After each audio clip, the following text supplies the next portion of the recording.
మండలంలోని రెంజర్ల గ్రామంలో రాజేశ్వర్ గ్రామ సర్పంచ్ రాజేశ్వర్ సార్తో ముఖాముఖి హెచ్టీవీ ప్రోగ్రాం చేయడం జరుగుతుంది.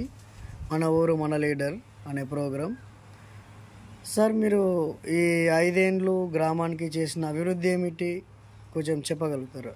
తప్పకుండా. నా పేరు రాజారెడ్డి, రెంజర్ల సర్పంచ్, మన గ్రామం రెంజర్ల. నేను చేసిన ఫస్ట్ అంటే నేను ఎక్కగానే రెంజర్లలో వ్యవస్థ చాలా అధ్యయనంగా ఉండేది. అది పురాతనం 2014 కన్నా ముందు రెంజర్ల గ్రామంలో రోడ్లు కానీ, డ్రైనేజ్ కానీ, చెట్లు కానీ, లైటింగ్ కానీ, వాటర్ కానీ ఆ వ్యవస్థని చూస్తే చాలా దీనంగా ఉంది. మేము 2014 సర్పంచ్ కాకుండా ముందు కొంచెం ఎమ్మెల్యే ఫండ్స్తో కొంచెం రోడ్లు వేసుకోవడం జరిగింది.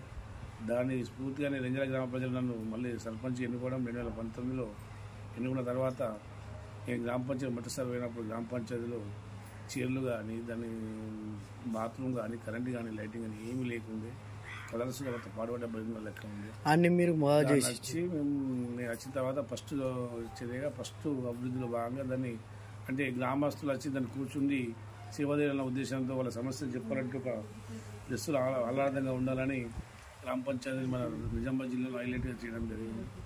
ఆ తర్వాత డ్రైనింగ్ విషయానికి వస్తే, డెవలప్మెంట్ విషయానికి వస్తే మేము సిబ్బంది కొడతా ఉండే గ్రామ పంచాయతీలో. సిబ్బంది అంటే చాలా ఒకరే ఉండి కొడతారు. సింహంలో డ్రైనేజ్ తీసేవాళ్ళు వాళ్ళు ఒక 5 మంది పెంచుకోవడం జరిగింది. పక్క వెళ్ళి చెట్ల నుంచి సిబ్బందిని పిలిపించి జీతాలు మాట్లాడి మా జీపు నుంచి ఎక్కువ 500 ఎక్కించినా సరే అని వాళ్ళ నుంచి గ్రామాన్ని శుభ్రం చేయడం జరిగింది. అంతకుముందు ఉన్న సర్పంచ్ ఏం పట్టించుకునేటోడు కాదు.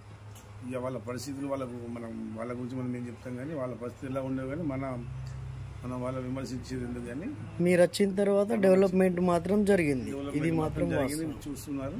కాబట్టి రెంజర్ల గ్రామ ప్రజలు తెలుసు, అందరికీ తెలుసు ఇలా జరిగింది. అంతకుముందు ఎలా ఉండే ఇప్పుడు ఎలా జరిగింది అన్నది మార్పు గ్రామాల్లో తెస్తారు. ప్రతి ఒక్క వాడికి ఇలా చెప్పగలుగుతారు. మీరు చూసినా ఏర్పడుతుంది. ఒకప్పుడు రోడ్లు అనే లేకుండే, డ్రైనేజ్ లేకుండే, తక్కువ ఉండే. పాత డ్రైనేజ్ అంతే శీతలకాలానికి చేరిపోయింది. మొత్తం అంతే ఐడియాలు కూలిపోవడము, డ్రైనేజ్ జామ్ అవ్వడం, పందుకోక్కులు పోవడం, అట్లా అంతా గలీజ్గా ఉండే. దాన్ని తీసుకొచ్చి సిబ్బందితో శుభ్రం చేయడం జరిగింది.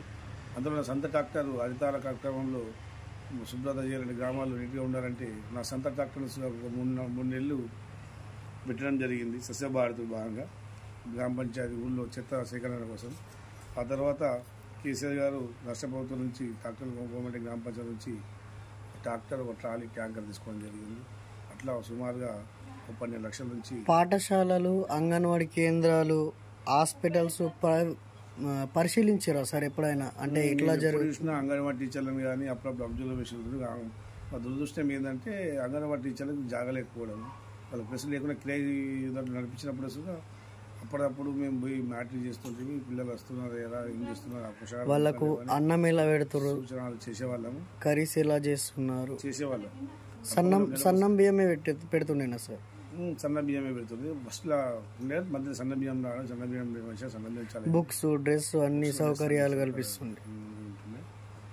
అదేవిధంగా సుమారుగా డ్రైనేజ్ 4,000 మీటర్లు వేయడం జరిగింది కొత్తగా, ఒక 78 లక్షలతో. ఆ తర్వాత సీసీ రోడ్లుగా 1,50,00,000తో, మినిమం 1,80,00,000తో రోడ్లు వేయడం జరిగింది.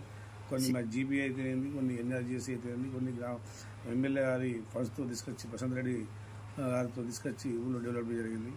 మా ఊళ్ళో పశువుల హాస్పిటల్ బాగా వీరంగా ఉండే, దాని 20 లక్షలతో కట్టడం జరిగింది. మన సిప్ సెంటర్స్గా లేకుంటే గ్రామ పంచాయతీలో అదే ఉంటుండే వాళ్ళకి ఇబ్బంది ఉంటుండే పిల్లలకు టీకాలు వేయాలంటే. దాని నేను 20 లక్షలు తీసుకొచ్చి మన ఊళ్ళోనే సెప్ సెంటర్స్ ఏర్పడేసి ఆ బిల్డింగ్లో ప్రారంభించడం జరిగింది.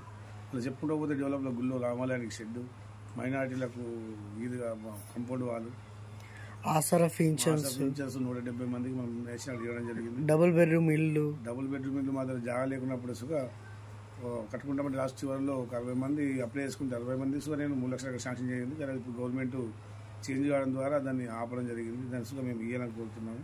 బీదలకు 3 ఎకరాలు ఇప్పించారు. మా దగ్గర లేదు, గవర్నమెంట్ జాగా అంటే ఇక్కడ లేదు కాబట్టి అది మన స్కీమ్ వర్తించలేదు. ఇక్కడ సీఎం రిలీఫ్ ఫండ్ ఎంతమంది? సీఎం రిలీఫ్ ఫండ్ కనీసం అంటే మా వాళ్ళు 40-50 మందికి ఇప్పగలం, ఎక్కువనే ఉంటుంది. ఇక సీఎం రిలీఫ్ ఫండ్ కాకుండా ఎల్ఓసి అని మనం నిజామాబాద్లో నిమ్స్ హాస్పిటల్లో ఒక్కొక్కరు 3 లక్షలు కానీ 4 లక్షలు కానీ బట్టి మేము ప్రశాంత్ రెడ్డి దగ్గరుండి పోయి ఎల్ఓసి ఇప్పించి వాళ్ళకు హాస్పిటల్ జాయిన్ చేయడం జరిగింది. అది నాకు చాలా ఆనందం. కళ్యాణ లక్ష్మి షాదీ ముబారక్ ముబారక్ కనీసం అంటే మైనార్టీ వచ్చినా మేము చాలా మందికి వచ్చినాయి అవి కళ్యాణ లక్ష్మి. ఎవరు పెళ్లి చేసుకున్నా వాళ్ళు తప్పకుండా మేము ఉండి దగ్గరుండి రూపాయి కలెక్షన్ తీసుకోకుండా వాళ్ళు ఇచ్చిన అప్లికేషన్ మినిస్టర్ సాబ్తో సంతకం పెట్టించి మళ్ళీ ఇంటికి చెక్ చేయడం జరిగింది. ఇప్పుడున్న ప్రభుత్వాలు అయితే అవి ఇస్తుందా లేదా అసలు ఎవరు కాలేదు. మేమైతే పోయి ఇంటికి ఇవ్వడం జరిగింది. ఇంటింటికి మిషన్ భగీరథ నీళ్ళు ఇప్పించి మా ఊళ్ళో 100% మిషన్ భగీరథ నీళ్ళు 3 సక్సెస్. మంచి ఫిల్టర్ నీళ్ళు వచ్చేస్తున్నాయి, అందరు తాగేస్తున్నారు, ఆనందంగా ఉన్నారు. ప్రతి ఇంటికి ఫిల్టర్ నీళ్ళు పెట్టడం జరిగింది. నేను ఎక్కిన తర్వాతనే కొన్ని విషయాలు గలీలు లేకుండా దాంట్లో పూర్తి చేయడం జరిగింది.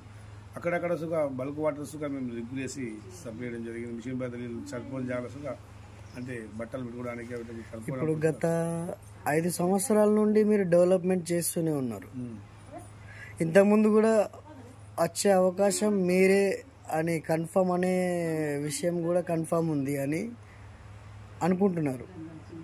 అది జనాలు నిర్ణయిస్తారు. మనం చేసే డెవలప్మెంట్ని బట్టి, మనం చేసే ప్రవర్తనను బట్టి, మనం ఉన్న సేవను బట్టి, మనం ప్రజల్ని ఎలా నిలదీక్కున్నాం, వాళ్ళ సమస్యలు ఎలా పరిష్కరించినాం, వాళ్ళ కోసం ఎన్ని ఇబ్బందులు ఉన్నా ఎదుర్కొని పనిచేసినాం అన్నది అది ఫైనల్గా మనల్ని ఉండాలా అద్దా, మళ్ళీ సర్పంచ్గా గెలిపించాలి అద్దా అన్నది గ్రామ ప్రజలు నిర్ణయిస్తారు. దానికి మనం నేనే అని గౌరవంగా చెప్పుకోవడానికి వీల్లేదు. ఎందుకంటే 5 సంవత్సరాలు ఫస్ట్ వాళ్ళు నమ్మకంతో గెలిపించారు. ఆ నమ్మకాన్ని ముమ్ము చేయకుండా వాళ్ళకు సేవ చేసినామా లేదన్నది తుది నిర్ణయం ప్రజలదే ఉంటుంది. కాబట్టి ఆ ప్రజలు ఏ తీర్పిచ్చినా ప్రజలు ఎలా మధురకుండా ఉండాల్సింది. రైతు బంధు పథకం ఎంతమందికి లబ్ధి పొందిరు సార్ ఈ ఊర్లో?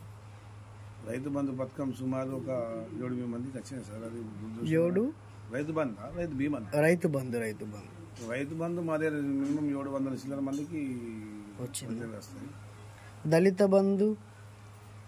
బంధు మా దగ్గర ఇంక్లూడ్ కాలేదు. స్కీమ్ పెడతామని కానీ అది మినిస్టర్ గారు ఏంటంటే అప్పుడు కొన్ని మండలకు గ్రామాన్ని ఎన్నుకోవడం ద్వారా అన్ని గ్రామాలకు రాలేకపోయింది. అది ఆసరా పింఛన్లు ఆల్మోస్ట్ ఇంత ముందు తక్కువ ఉండేటి 200 పెన్షన్ వచ్చిన తెలిసేది 2000 రూపాయలు చేసిన కేసు.